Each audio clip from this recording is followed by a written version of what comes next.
जो ये पूरे जीवन में एक आम व्यक्ति 30 साल में जो कमाता है वो आरसीएम बिजनेस मात्र उसे 3 साल में दे देता है। तो यहाँ से लेके कि आरसीएम बिजनेस अगर आप डिसीजन लेते हैं तो आरसीएम बिजनेस आपके जीवन में क्या कर सकता है। और आज हम बात करेंगे आपसे कि आरसीएम बिजनेस क्या है।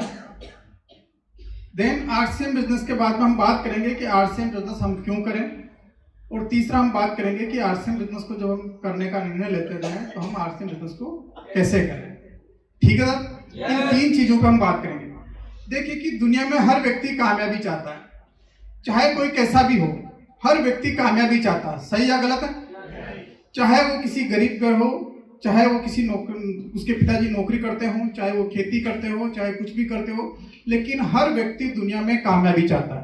और कामयाबी चाहता है, लेकिन कामयाबी की इच्छाएं सब कुछ रखता है, लेकिन एक इच्छा कुछ भी बदल नहीं सकती। इच्छा के बाद में जब आप निर्णय लेते हैं तो निर्णय कुछ बदल कर सकता है। तो आज आपके पास मौका है एक निर्णय लेने का, डिसीजन लेने का। लेकिन जो हमने डिसीजन लिया उसके ऊपर अगर हम विश्वास कर लें तो सब कुछ बदल देता है। ठीक है, तो आपको डिसीजन लेना और विश्वास करना। आज हम बात करते हैं कि हम कोई भी काम करें, ड्रीम, हमारे पास सपना, हम बात करते हैं कि हमारे पास एक हम अच्छा हेल्थी रहे। आज स्वस्थ रहना सपना है या हमारी हकीकत है, जरूरत है? जरूरत है। आज हम बात करें कि बच्चों की अच्छी एजुकेशन, बच्चों की अच्छी एजुकेशन सपना है हमारा या हकीकत है, हमारा जरूरत है। आज हम बात करते हैं हमारे पास नई बाइक हो, पत्नी की अच्छी ज्वेलरी हो, घर का अच्छा सा मकान हो। हम बात करते हैं कि अच्छा सा हमारे पास मोबाइल हो, हमारे पास बच्चों के लिए जो कि आजकल ऑनलाइन क्लासें काफ़ी हो रही, तो उनके पास कंप्यूटर हो ताकि वो मोबाइल से उनकी आंखें ज़्यादा खराब नहीं हो।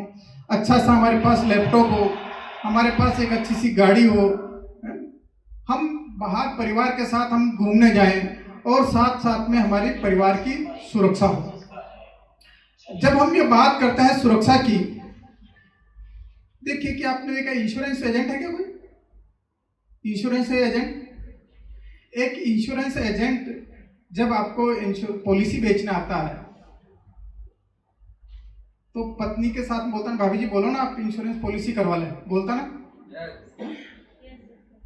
कि आप बोलिए ना, क्यों? कि वो क्यों बोलता पत्नी को कि अगर खुदा न खास्ता इनकी डेथ हो जाएगी तो पैसा आपको मिलेगा, ऐसा ही बोलता। तब वो पत्नी से जब बात करता है, भाभी जी बोलता, भाभी जी बोलो ना आप कर ले। तब भाभी जी का दिमाग क्लिक करता, हाँ आजकल आते हैं तो बड़े चिड़चिड़े हैं, पता नहीं देखते किधर, शाम को उनको सब्जी लाने के लिए बोलते हैं भूल जाते हैं, पता नहीं देखते किधर गाड़ी किधर चलाते हैं। कुछ आजकल इनको याद ही नहीं रहता है कि बच्चों के लिए कभी स्कूल की ड्रेस लानी होती तो भूल जाते हैं, किताब कॉपी के लिए लाते हैं तो भूल जाते हैं, बाजार से इनको कुछ चीज़ लाने के लिए तो भूल जाते हैं, तो कुछ है तो गड़बड़ है। तब वो पत्नी पीछे से टिल्ला लगाती, करो ना जी, क्यों? लेकिन देखिए कि वो क्यों कि यार अगर कल खुदा न खास्ता या किसी बेहोशी से कुछ एक्सीडेंट हो जाए, कुछ भी हो जाए तो पैसा हमारे को मिलेगा। देखिए कि वो सिक्योरिटी सिर्फ नाम मात्र की है। लेकिन जब आप आरसीएम बिजनेस में आप देखेंगे तो आरसीएम में आपको ऐसे कई उदाहरण मिलेंगे ऐसे जो आज इस दुनिया में नहीं है, लेकिन उसके परिवार वालों को इनकम जा रही है।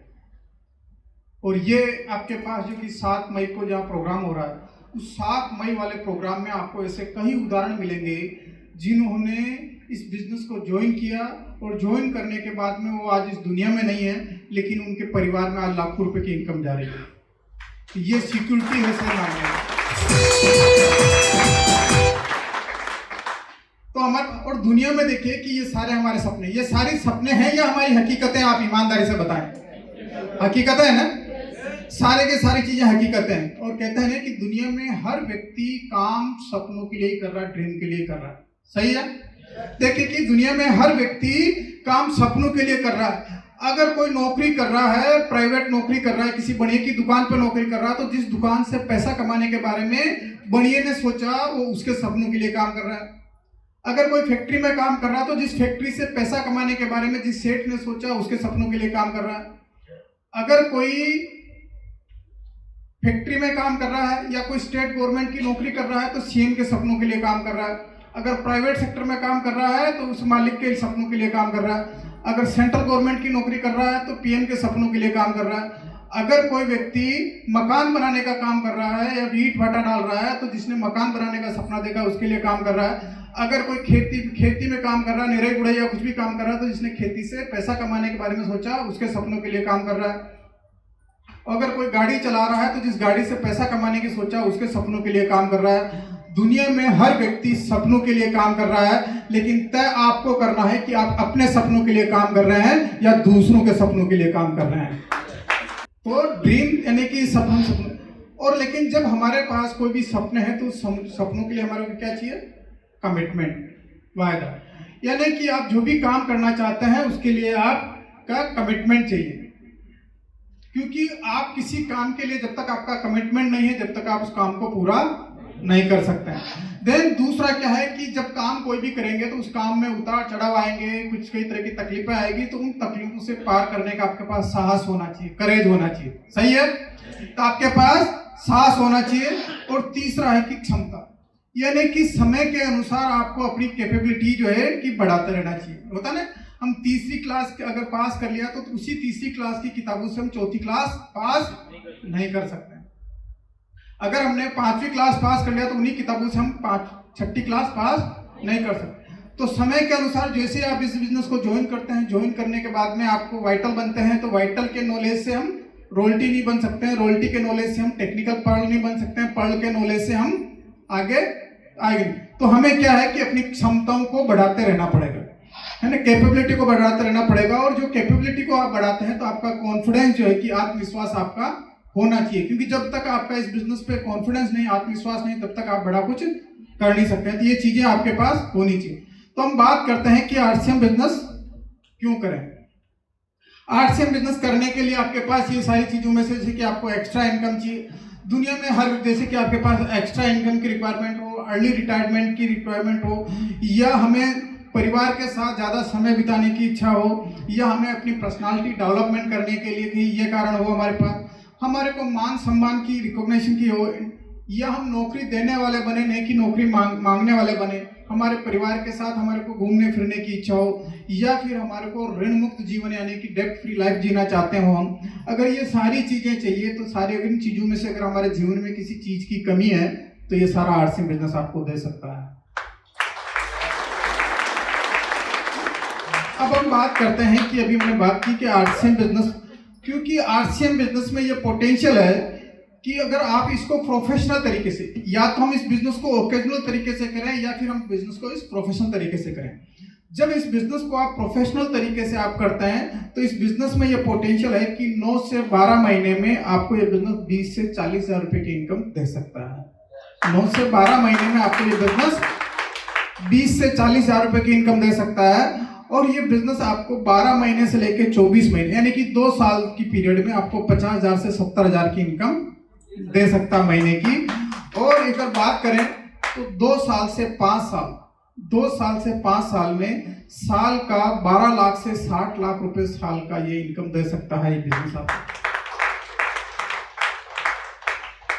अब बात करते हैं कि आरसीएम बिजनेस क्यों करें। हम देखें कि पैसा कमाने के क्या क्या तरीके हैं साहब। अभी नौकरी, खेती, व्यवसाय, यही है ना। हम पैसा कमाने के हमारे पास तरीके की अगर हम बात करें तो सबसे पहला है नौकरी। नौकरी के बाद में दूसरा है सेल्फ एम्प्लॉयड, यानी कि हम पान का गल्ला खोल लें, चाय की ठेली लगा लें, या हम कुछ जैसे पानी पतासे की भेलपुड़ी की ये लगा लें, पाव भाजी का कुछ लगा लें, या छोटा सा कपड़े का शोरूम लगा लें, मोबाइल की शॉप लगा लें, छोटी सी जूते चप्पल की हम दुकान लगा लें, सब्जी का ठेला लगा लें, कुछ भी सेल्फ एम्प्लॉयड है ना। यानी कि हमारे पास दूसरा तरीका सेल्फ एम्प्लॉयड। और तीसरा तरीका बिजनेस, यानी कि जहाँ हम लाखों रुपए करोड़ों रुपए लगा के हम कोई छोटा सा मैन्युफैक्चरिंग प्लांट खोल लें, हमारे पास 100, 50, 200 लेबर काम करती हो, हजारों लेबर काम करती हो, तो ये इस तरह का है। और चौथा है इन्वेस्टिंग का, यानी कि जहाँ पैसा जो है कि हम इन्वेस्ट कर लें और इन्वेस्ट करने के बाद उससे हम ब्याज से हम पैसा कमाते हैं। और दुनिया में मजे की बात देखिए कि हर व्यक्ति ई और एस से यानी कि एम्प्लॉय और सेल्फ एम्प्लॉयड से इधर की तरफ जाना चाहता है ना। एम्प्लॉय और सेल्फ एम्प्लॉयड से इधर की तरफ जाना चाहता है। आप देखें कि हम इधर की बात करें तो जो नौकरी के अंदर क्या है, इस ई और एस के अंदर क्या है, इंडिविजुअल एफर्ट्स है। इंडिविजुअल एफर्ट्स यानी कि अगर हम नौकरी कर रहे हैं तो हमारी जगह पे हम नौकरी पे हमारी पत्नी को नहीं भेज सकते, हम हमारे बच्चों को नहीं भेज सकते, हम हमारे पिताजी को नहीं भेज सकते। भेज सकते हैं क्या? नहीं भेज सकते। अगर हम कोई दुकान लगा रहे हैं या हम कोई दुकान बैठ रहे हैं तो हम हमारी जगह पे किसी और को बिठा नहीं सकते। बिठाएंगे कि सामान लेने जाएंगे तो भी घंटे 2 घंटे के लिए बिठाएंगे, कहेंगे कि देखो अगर रेट पता नहीं ना तो ये इस रेट में आया, इस रेट में आया, अगर जिसका समझ में नहीं आया तो किसी को देना मत, उधार किसी को देना नहीं, दे तो इसमें लिख लेना, क्योंकि उसको चीजों का नॉलेज नहीं होता। तो सेल्फ यानी कि यहाँ इंडिविजुअल एफर्ट है, और जहाँ इंडिविजुअल एफर्ट्स है तो इसका मतलब क्या है, इनकम भी आपकी लिमिटेड है। और जब लिमिटेड इनकम है तो ये बॉडी एक्टिव इनकम, यानी कि जब तक हमारी बॉडी डांस करती रहेगी तो पैसा आता रहेगा, नहीं तो नहीं आएगा। और यही कारण है कि इन 90 इस क्वाड्रेंट में 95% लोग आते हैं और 95% लोगों के पास सिर्फ 5% पैसा है। कितना? 5% पैसा है। और अगर हम इधर बात करते हैं तो यहाँ पर क्या है कि टीम वर्क है। टीम वर्क है यानी कि किसी ने अगर फैक्ट्री लगाई और फैक्ट्री लगाने के बाद में उसके पास अगर 100 मजदूर काम करें, 100 मजदूर अगर 8-8 घंटे काम करें तो रोज कितने घंटे काम होता है? 800 रुपए। यानी कि टीम वर्क है। टीम वर्क है तो या फिर क्या है, अनलिमिटेड इनकम है। अगर एक मजदूर रोज अगर 50 रुपए 25 रुपए भी कमा के देता है तो आता है, यानी कि अनलिमिटेड इनकम है। और अनलिमिटेड इनकम है यानी कि पैसिव इनकम, यानी कि उसकी फिजिकल प्रेजेंस की जरूरत नहीं है। और यही कारण है कि यहाँ पर इन 5% लोगों के पास दुनिया का 95% पैसा है। 5% लोगों के पास दुनिया का 95% पैसा है। और मजे की बात देखिए कि हर नौकरी करने वाला सेल्फ एम्प्लॉयड के बारे में सोचता है। आप देखिए कि नौकरी करता है, नौकरी करने के बाद में जब वो शाम घर पे आता है, नौकरी करता है तो घर पे आने के बाद शाम को या तो ट्यूशन पढ़ाता है, या अगर पत्नी पढ़ी लिखी है तो पत्नी कोई बच्चों को ट्यूशन पढ़ाती है, या मेहंदी लगाने का या मेहंदी सिखाने का काम करती है, या डांस के बच्चों को, जैसे कई सिंगिंग के हैं, कोई डांसिंग के हैं तो वो सिखाती है।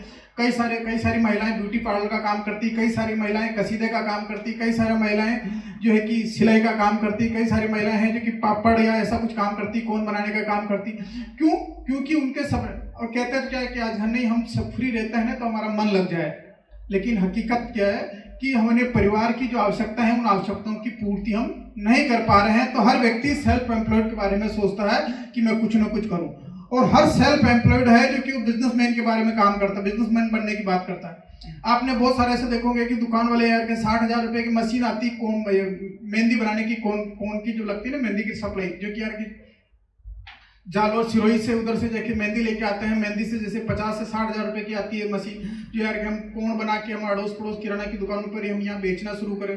कई सारे ऐसे कि पत्तल धोने की मशीन वो लगा के काम करते हैं, कई तरह ऐसे जो कि थैले बना के उस पर उनको काम करते हैं। यानी कि वो सोचते हैं, कई सारे लोग ऐसे लोग हैं जो कि अपने ब्रांड की नमकीन बना के आसपास की दुकानों पर नमकीन सप्लाई करते हैं। वो सोचते हैं कि किसी तरीके से हम बिजनेसमैन बन जाए, यानी कि माल हम बनाए और हमारे माल को 10, 20, 50, 100, 500 दुकानों का नेटवर्क बनाए। तो वो बिजनेसमैन बनने के बारे में सोचते हैं ऐसे, क्योंकि वो उस प्रयास में रहते हैं ताकि यार कि हमारी दुकान खुले नहीं खुले लेकिन हम रोज ऐसे माल बेच के आ जाए। तो हर सेल्फ एम्प्लॉयड व्यक्ति जो कि बिजनेसमैन के बारे में सोचता है, और हर बिजनेसमैन जो है कि एक इन्वेस्टर के बारे में सोचता है। इन्वेस्टर क्या, मैं अभी एक दुकान में गया, एक व्यक्ति से मिला जिसके की केमिकल पेस्टिसाइड की दुकान थी। मैंने कहा यार तुम केमिकल पेस्टिसाइड की दुकान में क्या बेचते हो? साहब की खाद बेचता हूँ प्लस इसके केमिकल पेस्टिसाइड बेचता हूँ। मैंने कहा साल भर में कितना टर्नओवर कर लेते हो? तो उन्होंने कहा साल भर में मैं लगभग 40 से 50 लाख का टर्नओवर कर लेता हूँ। मैंने कहा 50 लाख के टर्नओवर में तुम्हारे पास पैसा कैसे आता है? तो इस फसल पे हम जो देते हैं वापस वो फसल बिकती है तब हमारे पास पैसा आता है। तो मैंने कहा उधारी काफी दे रखे होंगे, पैसा डूबता है? हाँ, लगभग 8-10% पैसा डूब जाता है। मैंने कहा मार्जिन? तो सब डूब सारे निकालने के बाद 10% का मार्जिन, 10 से 12% का मार्जिन बच जाता है। मैंने कहा सबसे ज्यादा केमिकल पेस्टिसाइड तुम किसके बेच रहे हो? वो कहता है दीपक नाइट्रेट, पीआई इंडस्ट्रीज। मैंने कहा एक बार सोच कि दीपक नाइट्रेट और पीआई इंडस्ट्रीज के शेयर देख देगा उसके क्या है। तो जब वो उसको देखता है तो पीआई इंडस्ट्री के इनका शेयर को देख तो क्या 20 से 25% की कंपाउंडिंग ग्रोथ से बढ़ रहे हैं। मैंने कहा 20 से 25% की कंपाउंडिंग ग्रोथ बढ़ रहे हैं, तुमने जितना पैसा लगा रखा तुम उसका 10% पैसा कमाते हो। और जब कोई व्यक्ति तुम पैसा मांगने जाते हो, जब वो पैसा नहीं देता तो दिल में कुछ होता कि नहीं होता, धड़कन होती कि नहीं होती? तो होती। मैंने कहा बीपी लो ऊपर नीचे होती या नहीं होती? बीपी लो होती, ऊपर नीचे होती। मैंने कहा तुम ब्याज, इतना पैसा है तो तुम्हारे को उधार लेना पड़ता होगा। तो हाँ, उधार भी लेना पड़ता। मैंने कहा ब्याज भी देना पड़ता है कि नहीं देना पड़ता है? देना पड़ता है। मैंने कहा अगर तुम्हारे पास इतना पैसा, अगर तुम इस पैसे को ये इंडस्ट्री या तुम केमिकल के काम कर रहे हो, यही नहीं जिसका तुम्हारे पास केमिकल बकरे बेचते हो, उन केमिकल कंपनी में अगर तुम इन्वेस्ट करते हो तो कितना मिल जाएगा? हाँ, 25% का बेनिफिट, 20 से 25% का मिल जाता है। मैंने कहा फायदा है क्या नुकसान है? तो नहीं है तो। और ऐसा ही राकेश झुंझुनू वाले की आपने स्टोरी पढ़ी होगी, कई सारे ऐसे लोग हैं जो कि अब इस कोविड के बाद में इतनी तरीके से, इतनी तेज गति से लोग जो है कि मार्केट में इन्वेस्टेड होने लग गए, और कई सारे लोग जो है कि अभी इन्वेस्ट करने लग गए। यानी कि हर बिजनेसमैन जो है कि कोई कोई पैसा इन्वेस्ट करने, इन्वेस्टर बनने की सोचता है यार कि मुझे नॉलेज नहीं, मेरे को काम करना नहीं आता, मुझे कंस्ट्रक्शन का नॉलेज है ना, वो कंस्ट्रक्शन की कंपनी में इन्वेस्ट कर देगा। IT का नॉलेज है तो IT की अच्छी कंपनियां कौन सी, उनमें इन्वेस्ट कर देगा, क्योंकि उसके हम प्रॉफिट के भागीदारी तो बन रहे हैं। हमने जितना पैसा लगा रखा है उतना शेयर में है क्या। तो वो कई सारे बिजनेसमैन है जो कि इन्वेस्टर की बात करें, इन्वेस्टर बनने में। लेकिन जो ही आप RCM बिजनेस को करने का जब निर्णय लेते हैं, तो RCM बिजनेस आपको एम्प्लॉय और सेल्फ एम्प्लॉयड यानी कि इस क्वाड्रेंट से लाके सीधा आपको बिजनेस क्वाड्रेंट में लाके खड़ा कर देता है। ये पावर है RCM बिजनेस।